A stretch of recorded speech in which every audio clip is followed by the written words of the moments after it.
Good morning, Flosstube. It is Tuesday, June 19th, and I am ready for work. I have a few minutes before I leave for the day. Another closing shift tonight, so that will be fun. I wanted to get on today because my house is so quiet. All the members of the family are either at school or work, and my precious daughter and grandson have left for their new home. So I knew you would appreciate my mother's heart being a little sad, even though we know we should be happy for that young adult to go into their own life again. Such a blessing to have her here with us, and then her husband for a week, pet, and then of course the precious grandson. So quiet house today.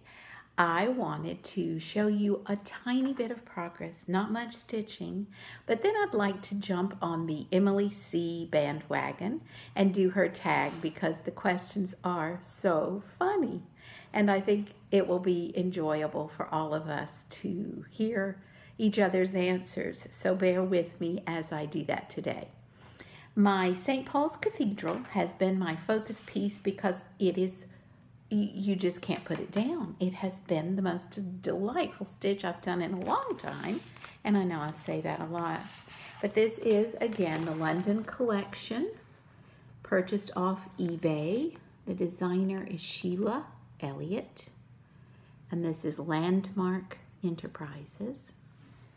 I am going to finish this piece before I pick up anything else because I do see the possibility that that could be done.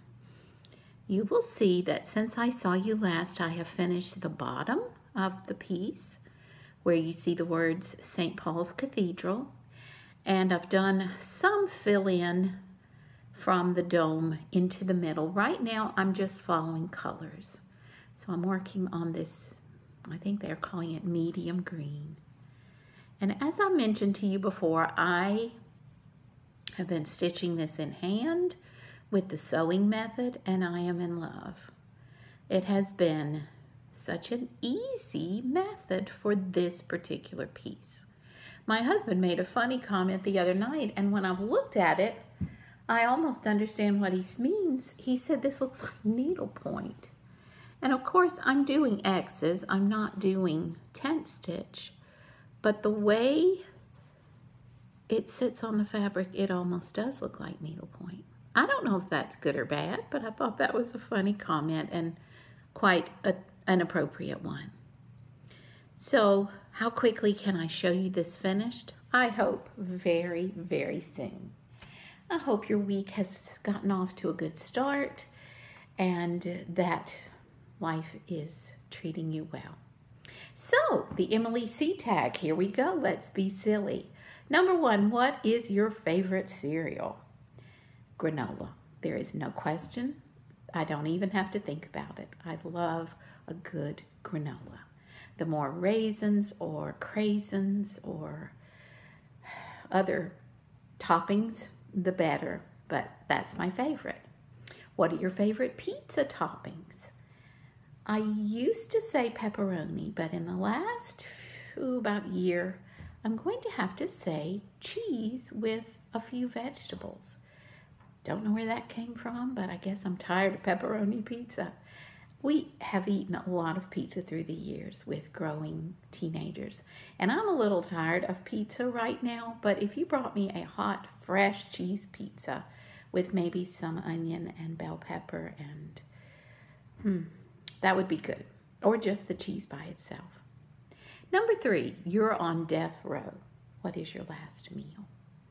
I had to think about this just a moment. I know for my husband it would be fried chicken and all the fixings, but I have settled on fried shrimp, baked potato with all the toppings, and a really good Caesar salad.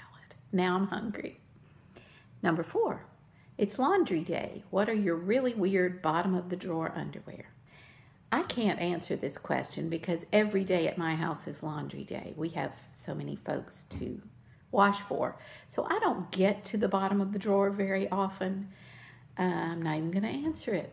Irrelevant to my life. But I would say bottom of the drawer underwear is the same as every other.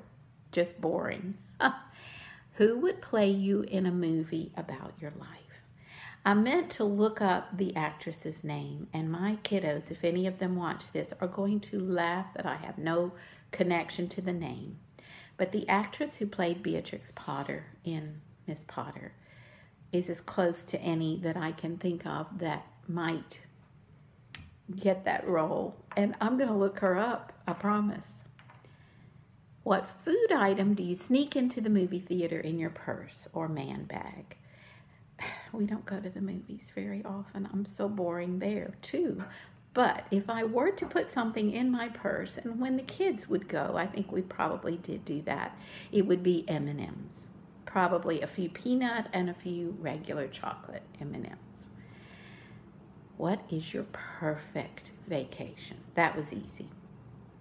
Send me to the beach. Hawaii would be my top pick. A little cabin on the beach. Sit under the palm trees, watch the waves, stitch, read a book, go out up to my waist and wade and play in the waves, walk on the beach and walk and walk. Definitely my perfect vacation. You're stuck on a deserted island and can have 5 things. What do you have? Of course, my stitching, lots of that. Books, as many as I could manage. Chocolate. Coffee. How do you do that on a deserted island? I don't know. And fruit. Okay?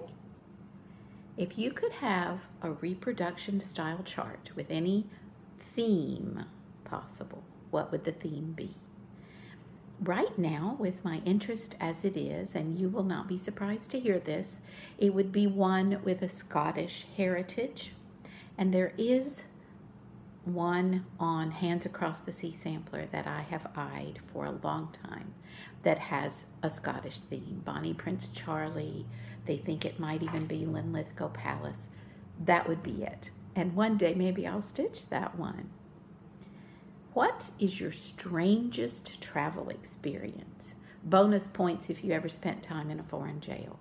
Can't help you with the foreign jail, sorry.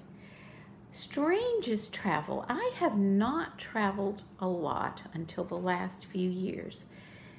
So this is a hard question, but I think I'm going to answer that my trip to Okinawa last Christmas was my strangest, but not in a bad way.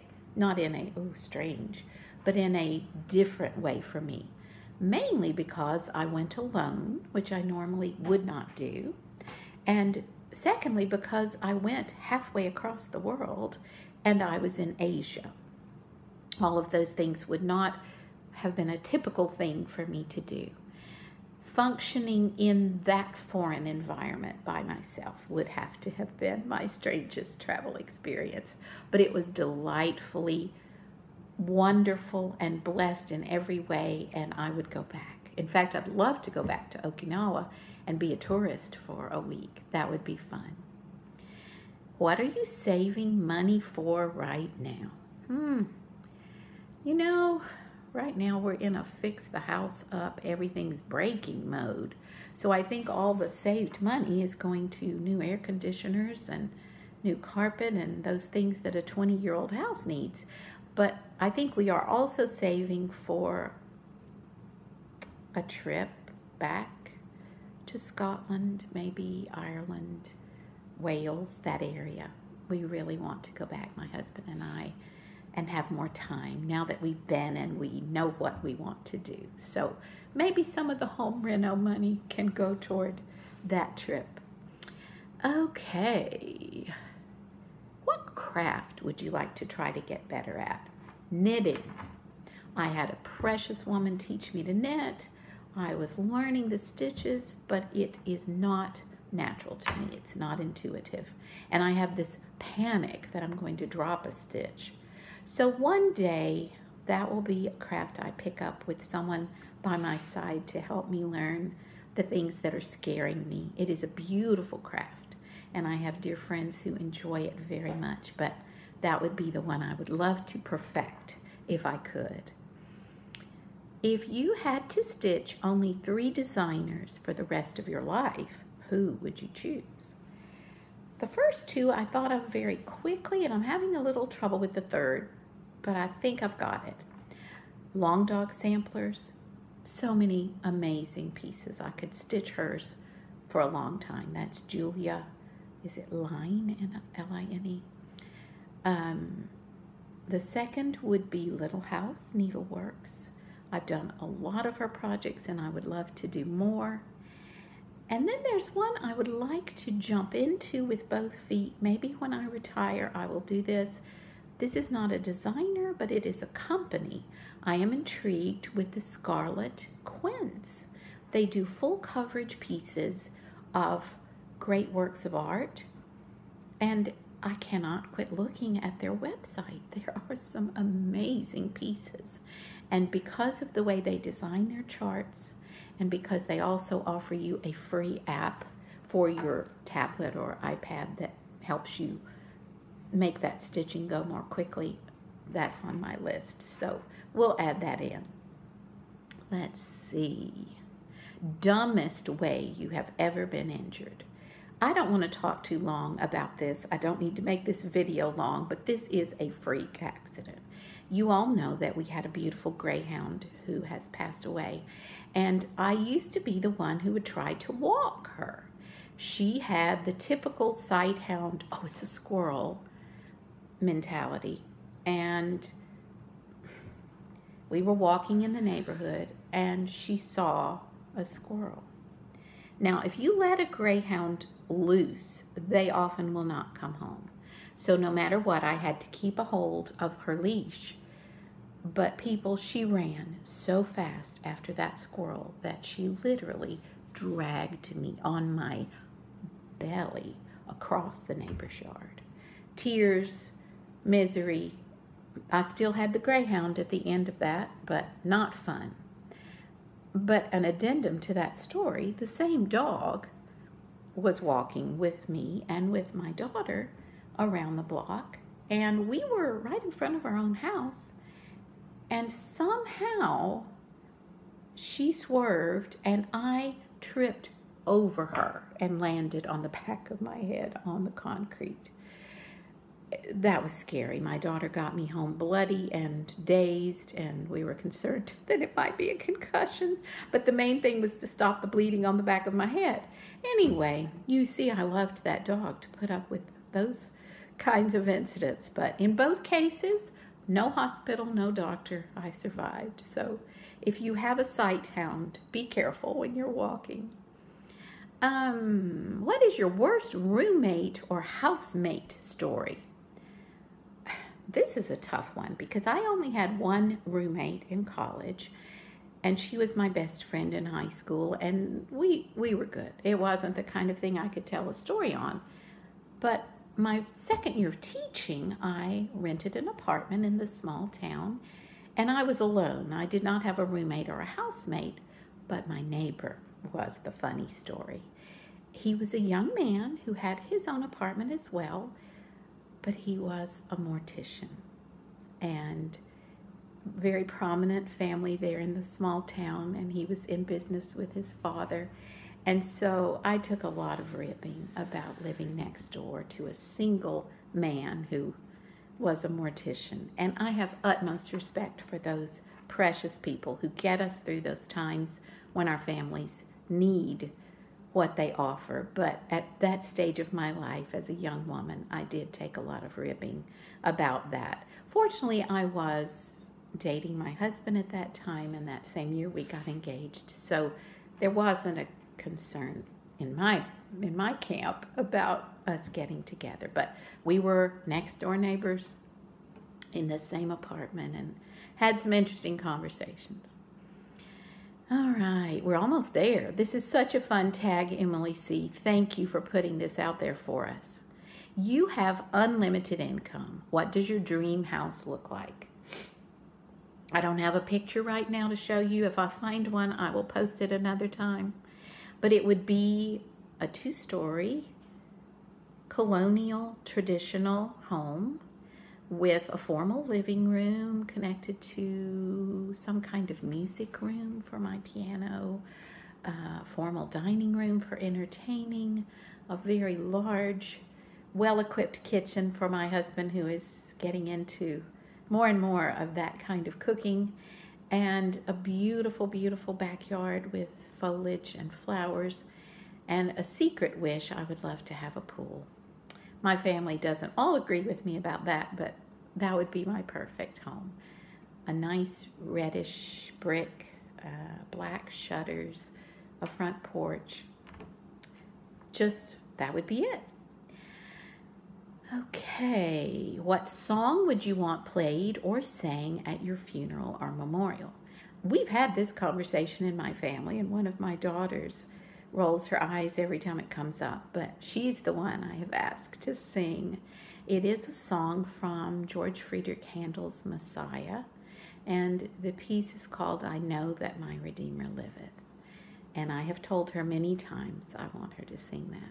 We'll see, but that would mean so much to me. What is your favorite board or card game? We'll go humorous again. If I'm going to sit down and play a game and not be stitching, I think my favorite card game would have to be poker, although I don't play it for bets. It's just one I learned as a young child, and it's still fun to play. And board game, I think, would be Scrabble. There's a lot of competition in our family, as well as our daughter's family, extended family, in-laws, about playing Scrabble and who wins. So that's fun. My husband and I used to play, and it was a good game. And we even played with my mom, and the fierce competition was between her and my husband. So Scrabble would be the favorite board game. Who was your first celebrity crush? There is a tie here, and again, my kiddos will laugh. Robert Redford and Clark Gable. And of course, I'm showing my age by saying I had a crush on Robert Redford because he was big way back when. But those were the two people we would go to the movies to see no matter what, especially Robert Redford. But we would watch the Clark Gable oldies, and something about him. I know you understand. And the last question: if you could capture a smell in a candle or perfume, what would that smell be? You're not going to be surprised at this answer either because of my channel name. I would love to get a very authentic cologne or candle that smelled like magnolia. And many companies have tried. Some have almost been successful. But when you walk beside a magnolia tree that is blooming, that fragrance is wonderful. It's fresh, it's sweet. It just brings back so many memories. So yes, if you could duplicate a true magnolia, I would purchase your candle or your perfume. I guess the second runner-up would be a really good citrus that isn't fake smelling, and I know that's an impossible one, but I think citrus has such a freshening, cleaning effect on a home, especially in a candle. Guys, this has been so much fun. It has lightened my mood this morning, and again, I thank Emily of Eclectic Possessions for sharing this. I did have a couple of viewers say I should do more of the tags, so I may have to look at some of the old ones. But thank you for bearing with me for such a long time today. Again, enjoy your stitching this week and have a wonderful rest of your week. I will be back with more progress on St. Paul's Cathedral and on my coffee Quaker, because my dear Samantha is pushing me and enabling me go to Crafting Between Stitches and enjoy her today. Also, there is a Mary Cat Stitches up yesterday, maybe today, and it was her birthday, and she has some delightful plans about samplers that she is about to start. I may have to rewatch that video to catch all the different countries from which she is looking for samplers, but She was gracious to give me a shout out today, and I want to do the same for her because her birthday video was a lot of fun to watch this morning. Her smalls, her FFOs, just delightful. She had some great ideas about using beading around the pillows that she finished, and just the whole thing about family history and samplers from that country was just fascinating. Have a great week. Come back to see me. Love your comments. Subscribe if you're new. If you've been a subscriber, thank you for putting up with my ramblings, and come back soon. Bye-bye.